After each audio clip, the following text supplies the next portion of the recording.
Yo, yo, yo, yo. That's how it starts. What's up, everybody? We're back again. It's Worker to Worker. This is our 12th time landing together on the screen and the microphone. Workers connecting across locals, across companies, across states, sometimes across unions. Today, it's UFCW back in the house. I've got good friend, sister from UFCW Local 700, Amy.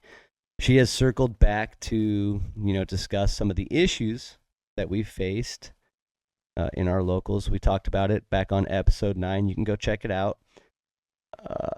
Corruption's a pretty strong word, but power struggles, power structures, deep rooted old guard bureaucracy, whatever you want to call it. It's basically this old idea of unionism that sits atop a lot of locals in the UFCW, and quite honestly a lot of unions like in the country. Like, we speak on the UFCW because that's our like lived experience, but when we talk about this, like, it was surprising to me, maybe not surprising to other people, but it was surprising to me that this is a lot of people's union experience, unfortunately. So with that, there could be value for people outside the UFCW, but this is Worker to Worker, and we're hanging out talking again. Amy, we've been involved, both of us, in right now what seem to be kind of aligning contract situations, but you guys have Mhm. some updates in your contract fight that's going on right now. Why don't you give everybody a quick update of who you are and what's going on in Local 700 right now? I'm Amy Reynolds. I am a rank and file member of UFCW Local 700. I was a steward for a very long time. My stewardship was stripped of me, and I'm just a very active, vocal, involved member looking to reform this local union and the UFCW as a whole. We had a rally yesterday in Indianapolis at store 100 off of 10th and Shadeland in Indianapolis, and about 100 Kroger workers showed up. Several local news uh, casters showed up, and it was pretty awesome. We've never had anything like that in this local before, and what makes it even better, because we've voted down two tentative agreements so Woo! far, and these votes are clearly rigged with the amount of time that they'll drop the tentative agreement and give you anywhere between 36 hours and 48 hours to even look at it if you're lucky enough to get a hold of one before the time of the vote. And then, like on the last one, we had 36 hours between the time that they announced the tentative agreement to the time that we voted, and I didn't even have a tentative agreement in hand until the minute I voted. So we ended up voting that second tentative agreement down, where they offered us a $200 Kroger gift card as a back pay.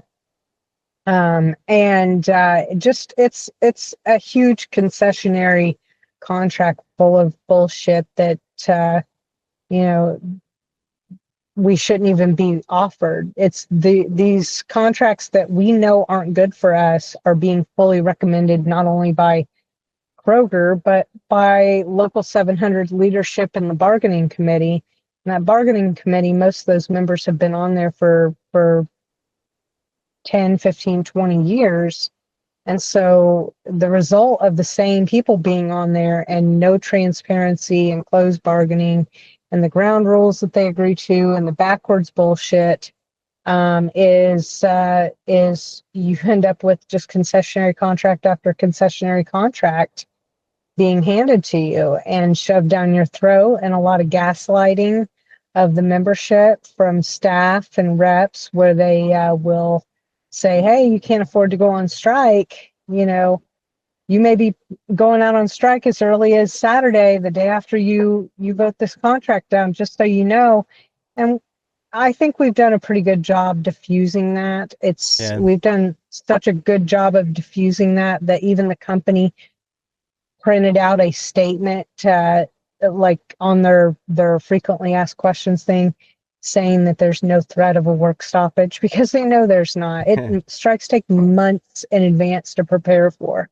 These Yeah. people don't know what practice pickets are, strike captains, or anything that goes into a strike at all. Our local, I don't even believe they have a local strike fund, because they just waste a lot of money right and left on nonsense. They pay a guy $36,000 to run the Facebook and put out a few press releases that really aren't the full story. But going back to our rally, we organized a pretty awesome rally that's never been done in Local 700 before. And just a few days prior, last Wednesday, the local attended a AFL-CIO rally in Indianapolis at the Indianapolis Motor Speedway that was on the news, and they only invited like 2 members and a Hmm. couple of staff members, and those 2 members happened to be vice presidents that were appointed, not elected, and they're on the bargaining committee. And so we, the membership, were completely shut out of that, Lame. not invited, not told about it, nothing. And then we see it on the news, and you see our president up there, and he's saying, we know everybody or unions, it's better to have a union than not have a union, or some silly stuff like that, like with no real substance to anything that he's saying to it. And then you've got one of the bargaining committee members, the vice president, who's a rank and file, saying to the news that our members can't afford to go out on strike, which is just a buffoonish way it's That's a silly. Why would crazy you want that's to a put that? crazy thing to hear from your union. Like your Yeah, union should why would you want never to put ever. no, what kind of power does that show? Why would you want to put that message out there like that? That shows you have no understanding of what the power of a worker is, And it and actually what shows the your power of own you. it shows your own weakness in not providing that to your membership. Like you're actually a member on the leadership side of things, and that's a situation that you put your members in. Like that's it. And Except for exactly. in what you guys are doing right now. Like you mentioned it, but I just want to make sure that people out there are really understand and hear what happened. But that rally that you're talking about, that was bottom up organized. There was no UFCW Local 100 staff there. Tracy wasn't there to help support the membership in their No. fight against Kroger. Um, this was entirely member done, and it was something that has not been seen before. And we're dealing with that a lot here in Local 8 as well, unfortunately. Um, we're coming up on seeing our first tentative agreement that was signed on a week ago Sunday. We have at this point Monday, following 1 week and 1 day following the signing of the tentative agreement. We have no idea. We haven't seen a single detail out of Local 8 on what the Well, contract is. We're expecting that gets announced really soon. Our rep said it should be coming like any time now, which I mean, like this whole like idea that like they know but they just can't tell, or like it like that's the information that it's like, oh, it's right around the corner, but that's like something vague where, just tell me the day that you're going to release it. But we talked about this. You and I have talked about it a lot, like off mic. But we talk about this in other videos that we do. We talk about it in our Discord meetings for At What Cost. But this idea that like open bargaining eliminates all of this stuff, like all of this, like not seeing what's going on, not trusting the process, thinking that they're doing mhm. shady stuff, when you just have this policy like we've seen in some of our other locals. And I use Local 7 a lot, but they're not the only one. But this idea that members can just No, walk in. Teamsters 135 does open bargaining here in Indianapolis. Sweet. I want those locals to like come out and just like proudly like state, here's what open bargaining is and here's why it's important, because we're over here in these like black holes of information, like trying to defend this system that we don't even have access to, and it's like a Well, desperation throw because we're left in the dark and it feels horrible. Eric, if I can interject here, like I mentioned Teamsters 135, and we're talking about, this black hole of information that we're in. Not too long ago, about a month or so ago, on UFCW Local 700's own Facebook page, the president of Teamsters 135 had to educate our members on what happens when your contract expires and how you strike, because our union will not educate members.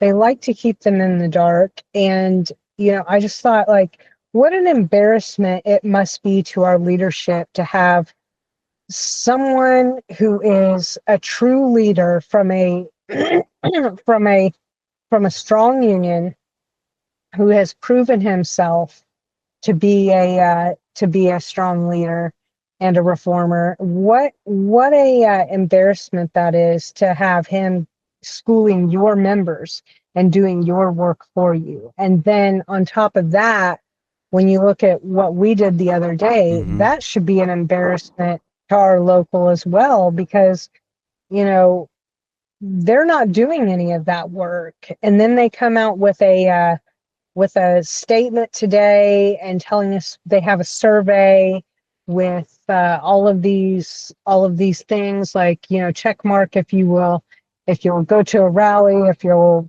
organize a shirt day, or sign a petition. And it's literally every single thing that our local 700 has already done and organized. And so they are trying to piggyback off of us. It's quite funny, though, because we feel like we're their job coaches. They're special needs at this point.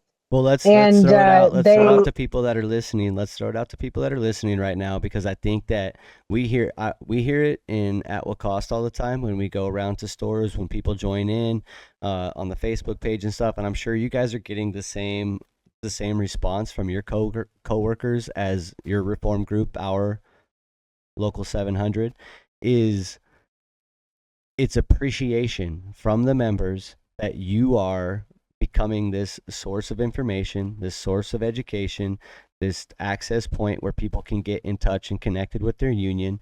And the response is that that's something that they've always wanted and wish they had, but it was never provided by the union. So then the next question becomes, like, if this is an awesome thing, if this is something that you want in your union, how do you make it something that your union does? Because there is one limit to everything that we've been trying to do, and it's the access to the full support and the full resource backing of our locals. Like, if UFCW Local 700 got behind you guys, you would be unstoppable in what you're trying to accomplish. And same thing for us here in UFCW Local 8.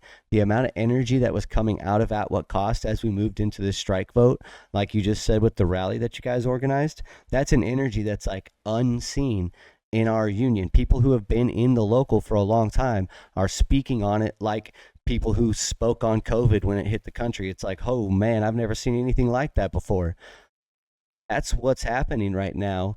So how do we tap into that energy? How do we leverage that towards our official local action when the response from leadership seems to be like, instead of embracing it and like and encouraging it and running with it, it's like this weird defensiveness and almost like this they're like threatened by it for some reason.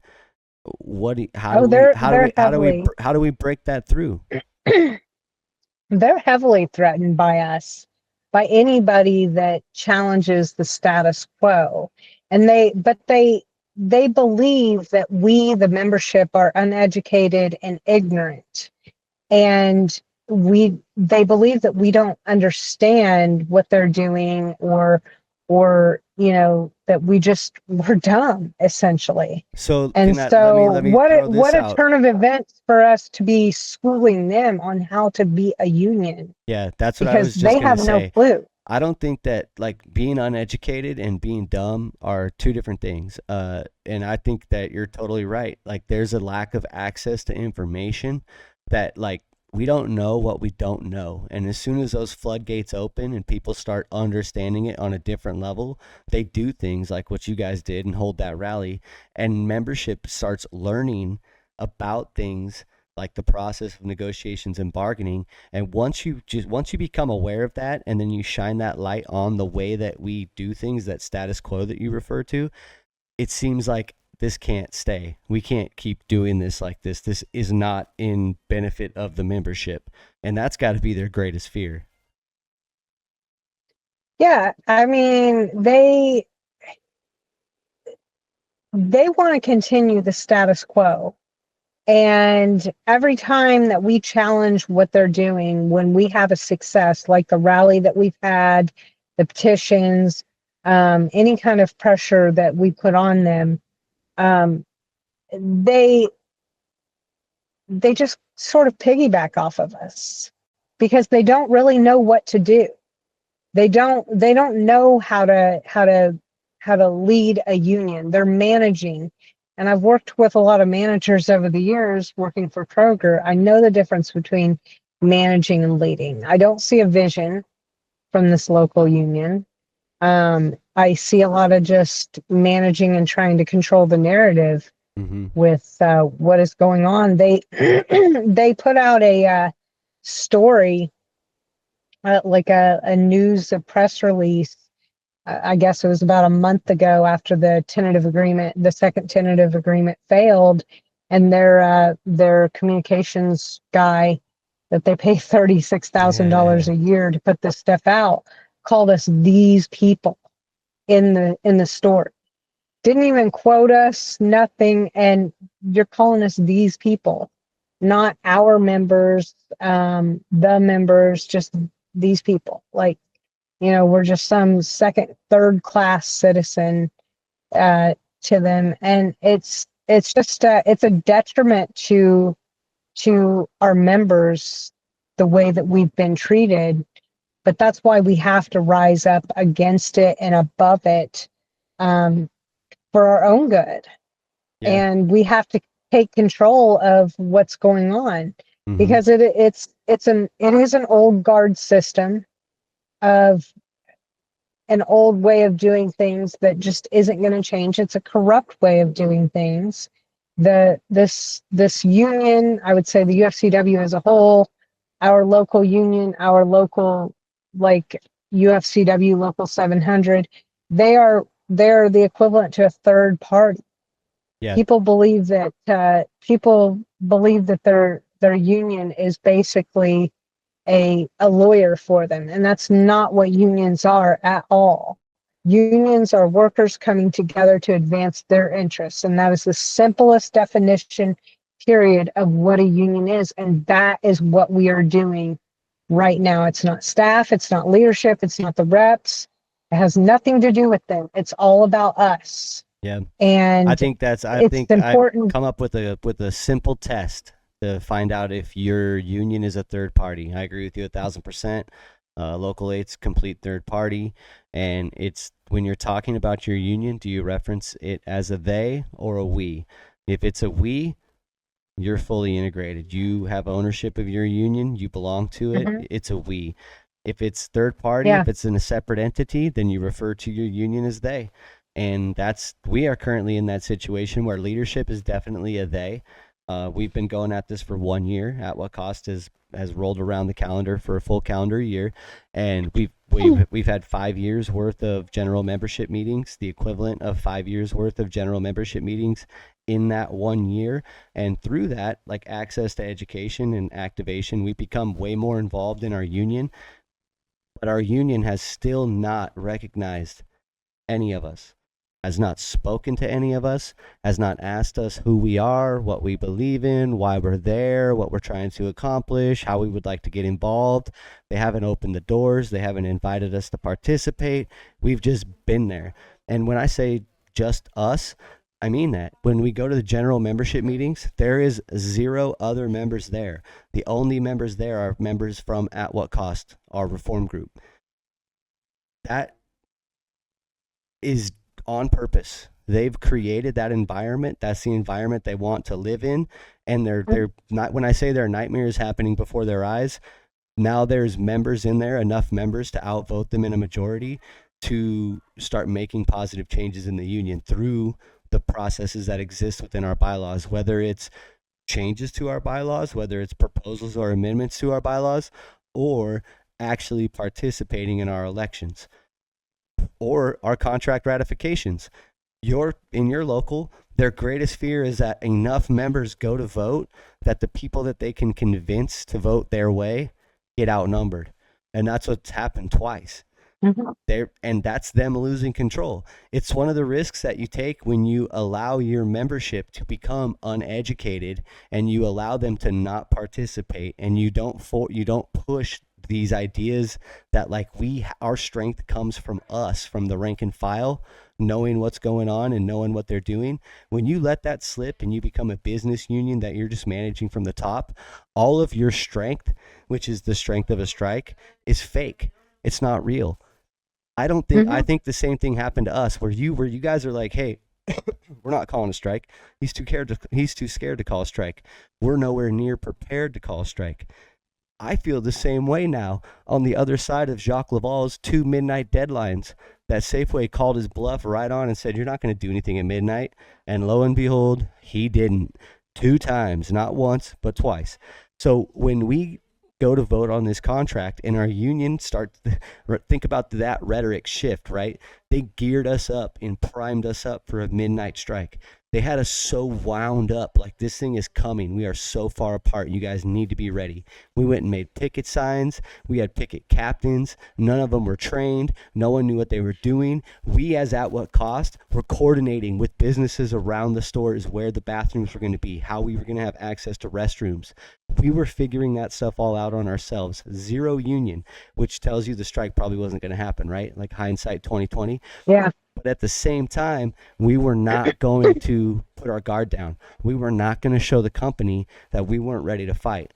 I had made a personal decision for myself that through this contract, I'm locking in with my union and we're fighting the common enemy, which is this company.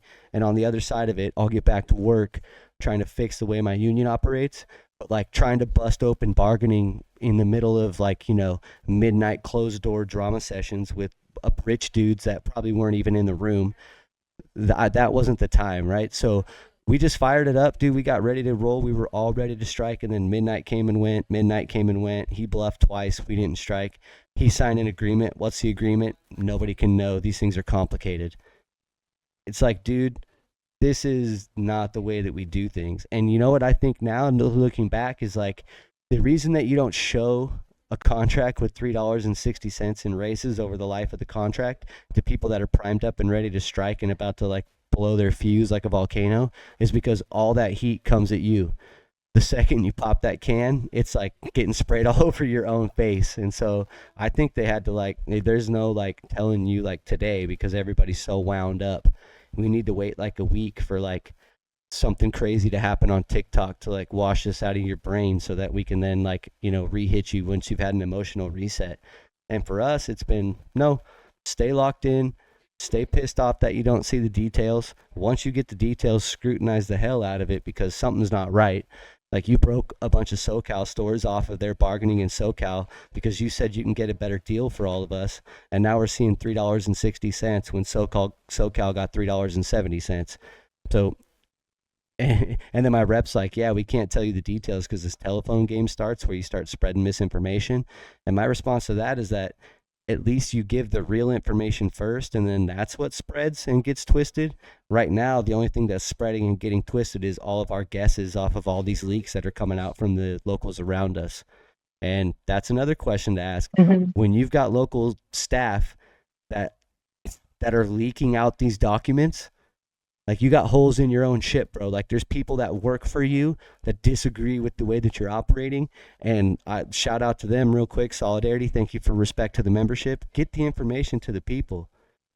That's another shady thing that I want to point out real quick. But anyways, I feel you on all that. I feel you on like something ain't right here. And I think that, maybe our local elections are our next avenue to trying to make some changes in the way that these people operate. How do you feel about that?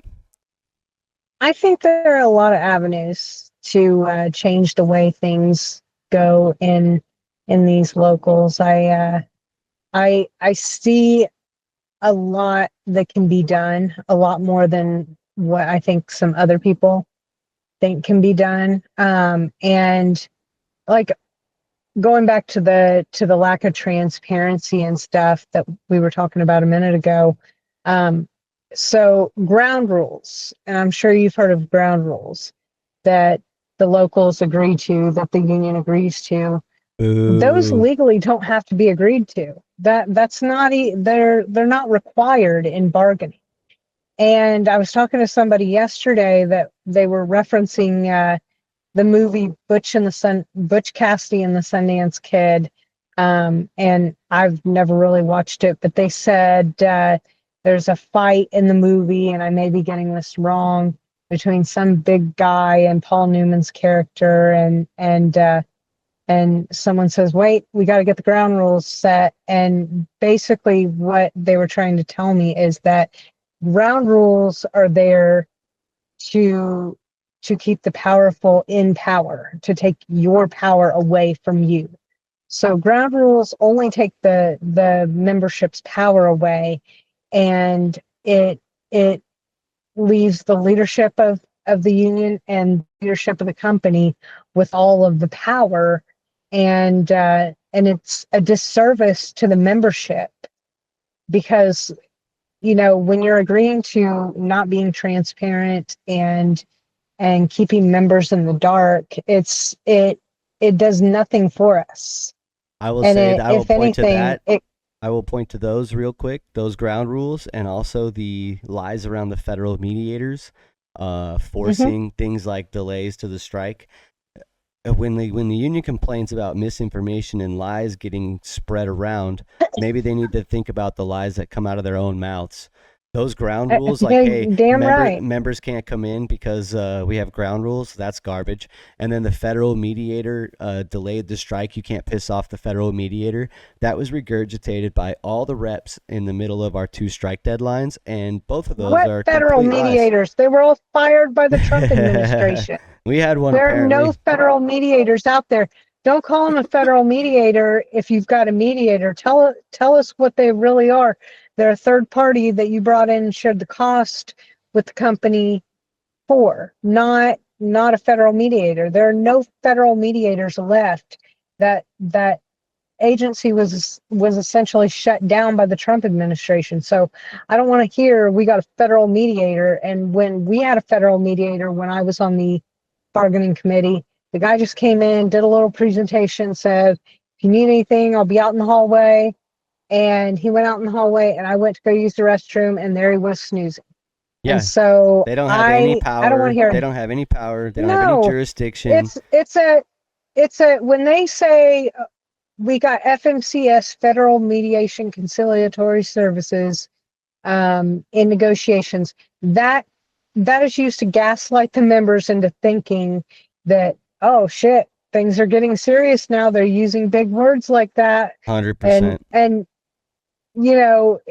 it's not serious at all, because if you have looked at every time they do negotiations, they say the exact same thing over and over and over again. It's almost as if it's just a copy paste of what they did every 3 years. And so Which I gaslighting us is the right way to put it. That's all yeah, just to gaslight us. That's that's all just to it's all string gaslighting. us along, and then boom, here's your dollar raise. Boom, here's your dollar It's raise. like, Except for this time where you guys they try to kneecap your asses and go below a dollar. But I've been telling yeah, everybody, like, dude, we've been getting dollar raises for 15 years. The dollar bill we haven't isn't even worth the we same haven't dollar. Yeah, you guys have been getting smoked out there. You guys are getting smoked out Yeah, there. we've been smoked for years, and we're still getting smoked with concessionary contracts, with, spousal coverage that isn't really in the contract until 2028, but anything can happen between now and then. So And speaking, the spousal coverage that's offered, Eric, is is essentially the same price as it would be if you bought it on the insurance exchange anyway. And the only way someone can get spousal coverage is if their spouse is not offered insurance anywhere else, not eligible for insurance anywhere else. So it's kind of a moot point. Like, kiss my ass. It's a moot point. You want to throw in disciplinary language that's not needed in there, and then give a reason that basically just justifies it for the company and not for the members. You want to, you want to shut us out of every portion of everything. It is a wholly concessionary contract, and I will not backtrack on that. We have not gotten the wins that the union, the local 700, the UFCW likes to claim that we get. I think this is a testament to another thing that a lot of us that are trying to build this stronger UFCW believe in, which is national bargaining and getting together across all of our regions. Because, with the strength of our California division in terms of profitability and sales, like when we link up with the members all across the country, that's leveraged power where we can help people get lifted up to a more reasonable standard that have been like left behind, like you said, by these like dog shit contracts time after time after time, when not everybody's suffering the same. Some people got it a lot worse than others out there. And, not just across the UFCW, that includes other unions and other locals as well. But I don't think anybody would argue on the side of staying separated, staying siloed, and staying disconnected as UFCW locals if they believe in like this leverage and gaining this power and this leverage towards stronger contracts. I mean, we saw it with UPS, right? UPS had national leverage across the country, and they have one of the strongest contracts anybody's ever seen. I don't want to hear from the haters about them trying to buy out their drivers and all their shitty things that management has done to lead to the company struggling. I'm tired of the workers subsidizing that as if it's their problem. So I don't accept that as an argument. If a company like Safeway or Albertsons can't exist while also paying the workers that provide all the value, a living wage, then they don't exist. Like, that's kind of just the way that needs to go. I'm not willing to continue to suffer or struggle so that a company can exist like that. They don't have a right to exist. It's not on the back of me. So let's get to the real bottom of this and like get the numbers out there and be real clear about this, because I guarantee you there's money on the table for the workers that are being given to other people that don't deserve it, like shareholders and CEOs. And if we can balance that out, everybody's going to be okay. And that includes our siblings in other states, right to work states. Like, being able to leverage national contracts helps everybody in all those areas. So when we're talking about union leadership and we're asking if they are leadership that wants to help our union get stronger, do they support national bargaining? Yes or no? If the answer is no, we either need to get so involved that we convince them to change their position, or find candidates that are willing to run for leadership in our locals and let them give it a shot. I have a feeling that not very many people participate across the entire UFCW local. I think that our country nationwide, I think this is like a pattern that's like repeated more often than not. And very rare locals are the loud ones like 3007 and the SoCal coalitions that show up visibly like on the streets, like when they hold events. And more regularly than that are the really quiet, business ran, top down, dues getting siphoned up, probably LM2s that are just stacked full of same last names. And it probably goes across neighboring locals, right? Like when you're in areas where you've got a bunch of locals that are, side by side with each other, I bet you've got families spread all across that shit. So let's get all that cleaned up. Let's root that shit out. Let's clean the pipes of the UFCW, get things flowing through our union again, and see what kind of power we can build from the bottom up. It's sometimes I just don't even feel like it's a union, with the way they act. They don't want us involved. They say that we are the union. And then when you do get involved and you do call things out and you do work to organize, they don't want that. And so you're fighting like sometimes this third party is your enemy in a way. And you've got to fight them, because I don't believe that they're going to be willing to just change just because we've made some noise. You've got Yeah. to, you got to keep the pressure on. And I think there are a lot of ways to do that. There's an awful lot of gaslighting that goes on with with local 700, and with some of the other locals out there, when it comes to members trying to make change and make their voices be heard, you know and and I don't want people to buy into the bullshit that is spewed to them by leadership and reps and things like that. Because like, one minute they'll say, well, you guys are the union, you have the power, and then the minute that you start to exert your power, they try to shut you down. They tell people that you're just 100%. troublemakers, you're causing a ruckus, Mm-hmm. and you guys are out there just causing trouble, and you're unnecessary disruption and conflict. And so, you know, I think we've done a good job of combating a lot of that, because people are opening their eyes and really seeing what's going on. And it good for us, because we have a president that he truly does not understand what unionism is, No. and there's no substance to anything that he has to say when it comes to unionism.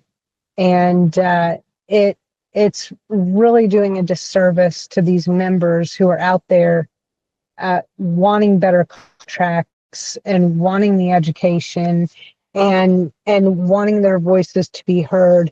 And all they hear about is, discounts, discounts, discounts. Well, we got discounts for you, and you know you're the union, it's your voice, you have a vote, but this is the best contract that you're going to get, and you better vote yes, or you're only going to get $250 on if you go on strike. And so, we the membership have to really work on, we the membership that is organizing have to really work on not just organizing and telling people what's going on, but actually educating them Yeah. on what's going on.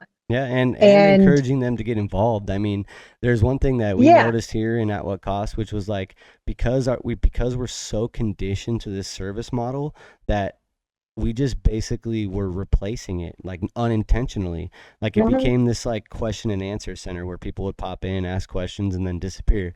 And what I keep telling people, and I'll tell everybody again right now, is that, like, you have to participate. The goal here is like 100% member participation. Like, we want what Mhm. a strong union is, one that gives every member a voice, and where every member is committed to moving in the direction of their union once every member has a voice. What's wrong right now is that no member has a voice, and they are still expecting that level of obedience and that level of follow through Mhm. when they say, here's what the union is doing. They want blind loyalty to the union. And my president says, support your union in word and deed. And I would like to put that back on him and say, yeah, dude, support your union in word and deed. You are about to show us a tentative agreement that we've never seen. We have no idea what's in it. And you have not once asked us what we wanted. You gave us a survey that provided no room for specifics. And when I asked about it, Mhm. you guys jokingly replied, it's always the same: wage, benefits, pension, or wage, pension, benefits. The second and third thing swap, but the first one's always the same: wages. And then I said, then your survey is not good enough. If you can dismissingly know the results of it without even giving it out, it's not good enough. Here's 135 members who have taken the time to answer this survey that we created, that had open-ended questions about how much you think you deserve as a worker, and maybe you can take these results into consideration.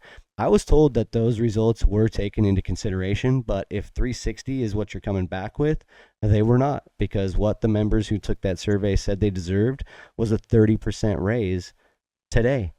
And I understand that that's striking language. Like, you owe it to your membership to go to the bargaining table with what it is they say they deserve. But if you come back with a tentative agreement that's not there, then you have the ability to say, I fought for this, They were not going to give that without calling a straight strike. Here's what they were willing to give. Is this something you guys accept? That is totally reasonable. Like, you can be open about this whole thing. There is a reality in the room, which, Kathleen spoke to it on the last episode when we talked about bargaining, where you're sitting there like banging your head against negotiations that are going nowhere. And then the company comes with an offer that is some percentage of what you're looking for. I think she said 80%. And so when you're under the stress of calling a strike, there is a moment where you can stop and say, this deal is not what we're asking for, but is it good enough for the members? And then you present it to the membership for them to decide. In your guys' instance, you guys have decided twice, and like both times, like insultingly no, that's not what you guys are looking for. Now, I'm guessing that this new survey asking you guys what you want is their attempt to try to like pretend like they care, but until they're like getting specific contract demands from you guys, what are they even in there bargaining for after you voted down? It's not even, so I'm not even impressed by the surveys. That's nothing to me. If they do that all the time, and when I was on the bargaining committee, we never looked at those surveys. Those were That's what never I taken into assume. consideration. And so that's just sort of lip service, so to speak. That's something to throw out there It's to like say, all of hey, it. It's just to this is show that this you're. is how, yeah, just another prop in the whole process. If you're really looking to change things, if you're really looking to have member involvement and to get a good contract for the members, then you allow them in the process, and you don't just do a little survey. You have contract action teams, the Yeah. CAT teams. You do prep, months to a year in advance. You coordinate with other locals or other unions. You do actual work instead of what the retired secretary treasurer told me of Local 700, the guy that just retired. He had told me, well, Amy, this is just the way we do things. We're not looking to change. I'm old school. This is how it is. I said, don't you think that, this is now is the time to start preparing, doing something different? No, we're just going to do things the way they are, the way they've always been. Nothing wrong with that. And so I look at it as there's nothing wrong with that to you, because it doesn't affect you the way that it affects me. You're still making $200,000 a year. We are struggling. We have food pantries in our break room and in our break rooms all over our local. And Unacceptable. when I was giving a speech the other day about in front of the rally, I said it shouldn't just be an embarrassment to this company that we have food pantries in our break room. It should be an embarrassment to our own union, because That's the best that they can being in a provide. union, we being in a union shouldn't, being a union job, and union jobs are supposed to be good jobs, should never have to have food pantries in our break room. Look, Eric, when my mom hired in with Kroger back in 1970, way before I was ever born, um, the wages back then in Kokomo, Indiana, were comparable from Kroger. They were comparable to the Chrysler UAW plant and the Delphi Delco GM plant there in town, which are UAW represented employers. And you had to know someone to get on to work at Kroger. So what happened between now and then that we have lost our way to where union members in the UFCW are looked at as the bottom of the barrel when it comes to our wages and benefits, and we can't be on par with anybody else again. I had another secretary treasurer who is now gone from the local. He had told me when I was talking to him one day after a meeting, and I mentioned this very thing, that when my mom hired in with Kroger back in 1970, her wages were comparable to that of Chrysler and Delphi Delco, UAW represented plants. He said, well, hon, you don't do that kind of work, so you shouldn't expect that kind of pay. And that Wow. was very telling to me. as to what they really think of us, because that's leadership talking. While still taking And six it's figures off you. exactly, and it's Mm-hmm. stuck with me all along because that's how they see us. We are just lowly bottom barrel workers to them. And so we should take what we are given, all while they're taking the six-figure salaries and the free cars and things like that on our dime, while a lot of our coworkers are struggling to make ends Mm-hmm. meet. And then, Blame us for it. one of the things, yeah, they like, well, this is your contract. This is your You voted contract. for it. You And it didn't goes, come to the yeah, meeting. you voted for it. You don't know what you're doing. Well, Yeah. what meetings? What meetings? We don't have any open town halls for the membership in Local 700. We have asked for that. We have requested that with our president, and he has ghosted us. He has strung us along. He told someone that he was waiting on the international to get back with him, and then he said he was trying to plan for it, trying to find a date and time that would work best, a place. He didn't know if he could accommodate everyone. Just a lot of bullshit reasons. We had Mm-hmm. offered to help find a place. We have, invited him to our Zoom calls. And then, turns out my sister was talking to her rep, and he had said that Tracy doesn't want to have town hall because he doesn't want to stand in front of a bunch of people who are mad at him and yelling at him and angry. Well, you know what? That's part of being a damn leader. Yeah. Okay. What do you? If Yeah. you're a leader, not everybody's going to be happy with you. And sometimes you're going to have to take some shit. And sometimes it's of your own doing. Yeah. And you're going to have to stand there and account for it.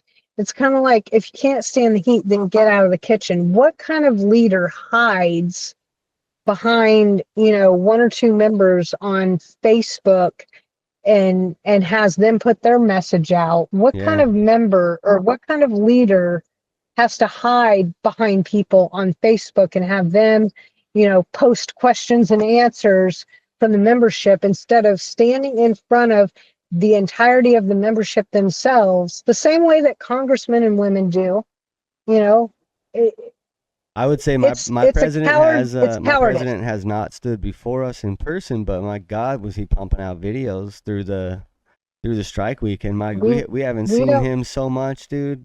He was probably six to eight videos that guy put out, and he hasn't put anything out since COVID. So we were over here watching TLC live with Jacques throughout the strike. It was cool.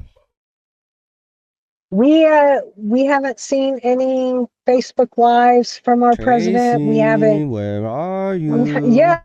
Yeah. Tracy is just off hiding behind, members that he This thinks is can your spread nightmare his from Local his 3000 his calling shit. you. Yeah, yeah. You're not Local 3000, Eric. We know uh, that. I You wish know, sometimes. but Just well, joking, they guys. they Whoa, are don't a start the they conspiracy. are they are a militant rank and file. That's what I Local wish we 7, had. Local I wish we had 3000. that fight in Local 8, because like that level of fight, like here in California with like our little California flavor to it. I tasted it. I got a little Uh-huh. sample of it through the weekend, through our strike weekend. It was sick. Dude, we were up in the Discord just like 24 through the whole night, just like partying and waiting for this strike and like memeing hella hard. A ton of people flooded in. New members came in. We got like 20 new members over the weekend that were just like, "What the fuck is this, dude?" I didn't know something like this existed. You, It was cool. you know what I do? You know what I do? I look at I've been watching Kim Cordova for a long time, and out of Local 7, and I've been watching them uh, for the whole entire time that they've been doing negotiations. And I saw that they had a kickoff campaign out at some park in Denver, and they were doing conference calls and things like that, and open bargaining where they're posting the dates and the times Yes. of their bargaining sessions and Yes. the location. And that is an example to me of what leadership is. Someone like Kim Cordova out there just, tearing things up and really fighting for the members and allowing her members to lead the charge on that Yeah, I by think that doing I will tell you, open bargaining. I will say 1,000%, and that just made me think of something that like is probably good to put out there for union leaders and people that are wanting to be future union leaders. The testament to your strength as a leader will not be what you do with the power that you get as a local president.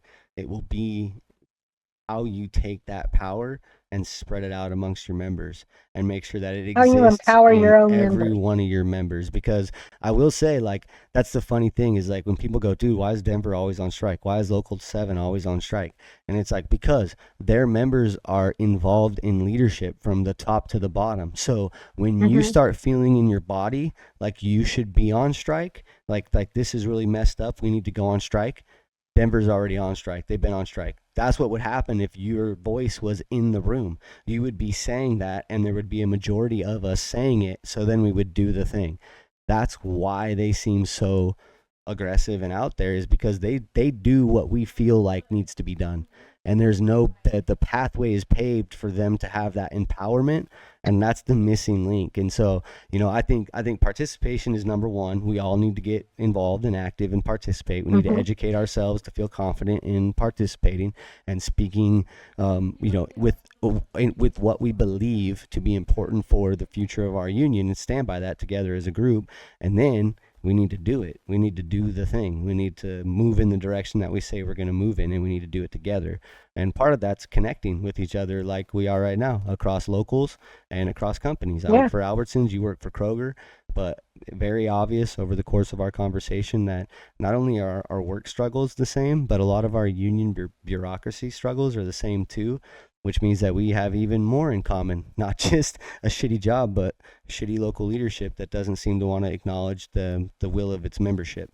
And with those two things, we can find even more answers to our problems as long as we stay connected and stay locked in.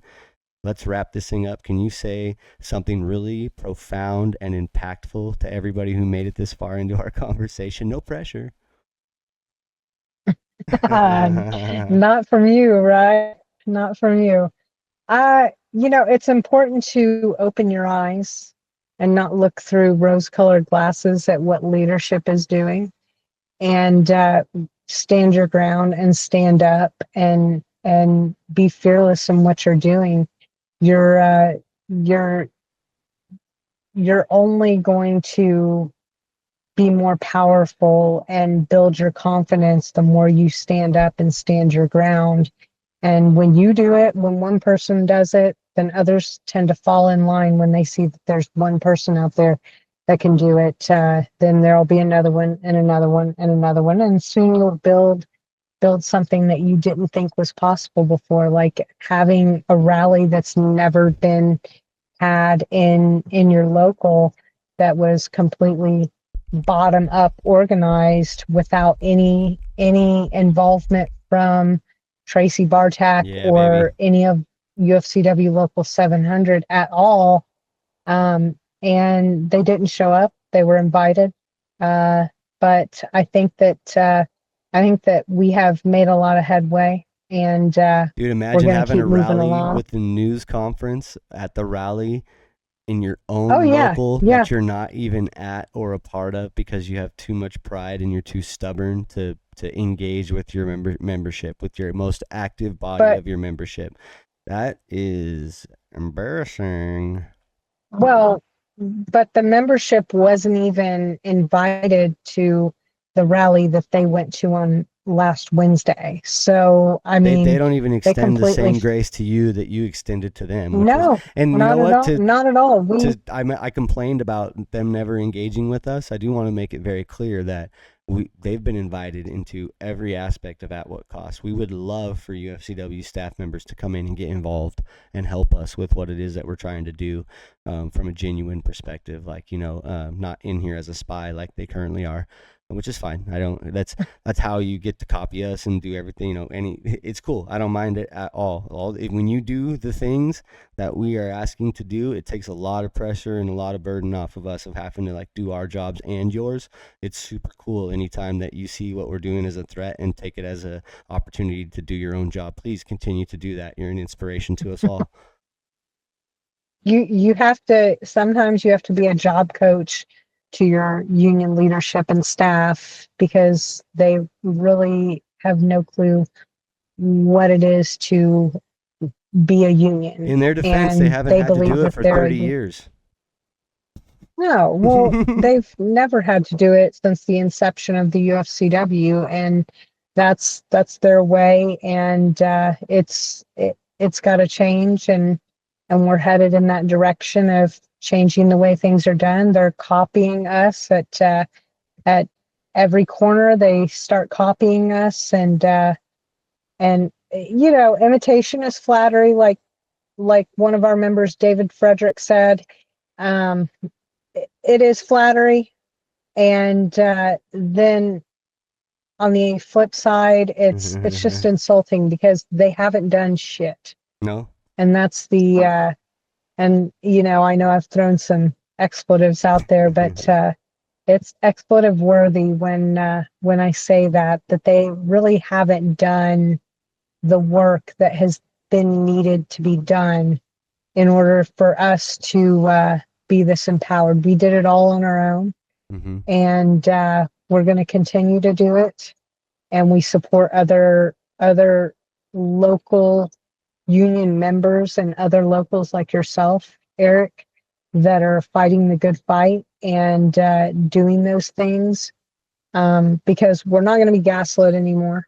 Nope. We're not going awake. to we're be looking, suppressed. We're watching, we're listening, we're learning, we're coming. We're not going to be suppressed. We're not going to be the ones putting out, the silly messages to the news media saying, well, our members can't afford to strike. We don't show our hands like that. That's silly. Obviously, they've never played poker, and if they have, they've lost every game they've played. Obviously, they've never met a starving worker. We're at the point where we're like almost willing to die fighting. So you're so disconnected from your membership that you don't even realize what we're going through. They meet starving workers all the time. They just don't care. they think that they are the superheroes of the show, and they come in, swoop in, do the grievance meetings, and I got you paid, I got your job back, I got you this, I got you that, and that's representational. That's service unionism. That's not organizational. That's not activism. That's just a very tiny aspect of what a union is, because if you've got a militant rank and file, then some of those things are unnecessary, because the company's not even going to try to fuck with you if you've got this militant rank and file.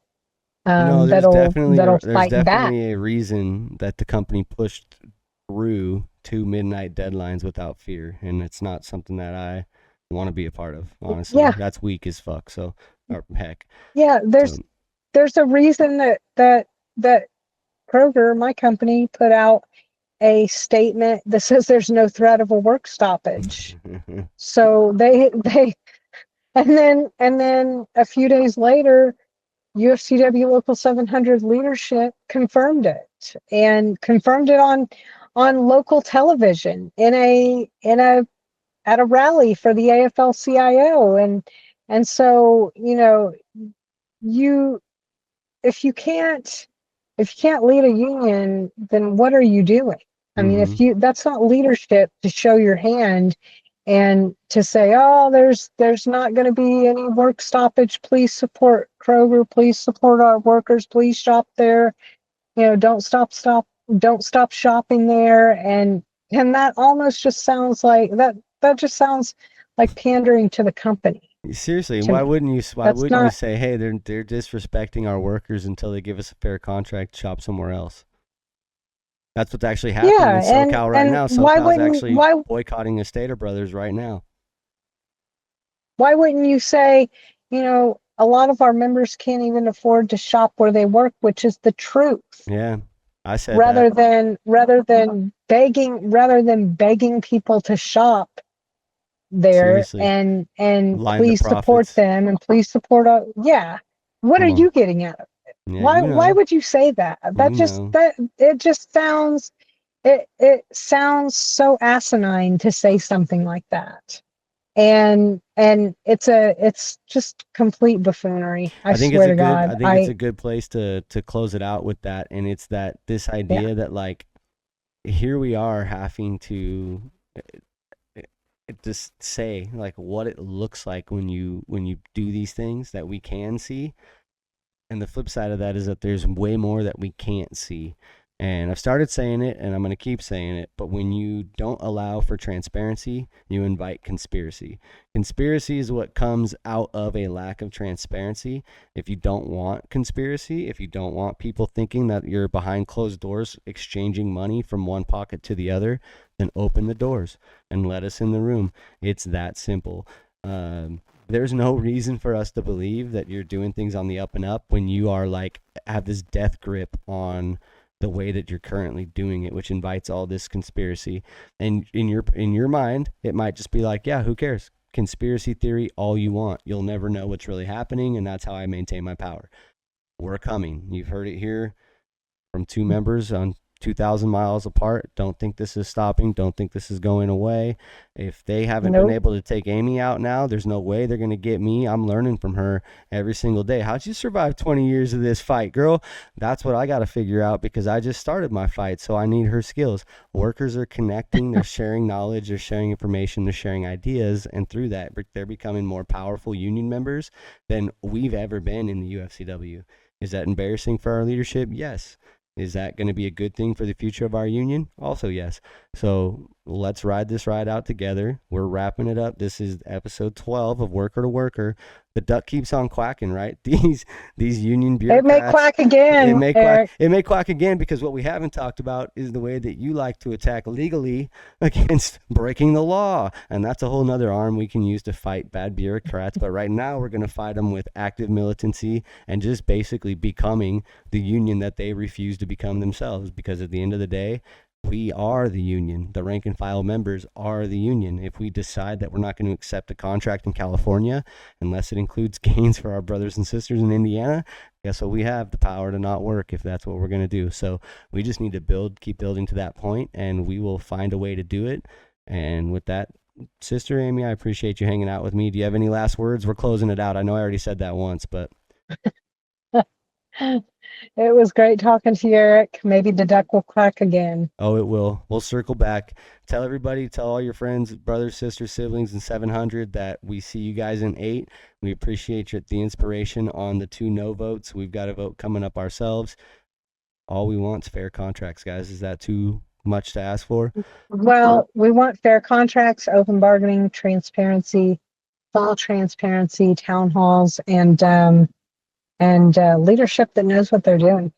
We want a lot of Not things. Get it knows all. not knows what they're doing, but leadership that leads with a vision for us, for the members, What's your vision? What's our and puts vision? the power back in our hands. We're ready to march. Let's go. All right. Good talking to you, friend. We'll talk again soon. Good talking to you. Peace.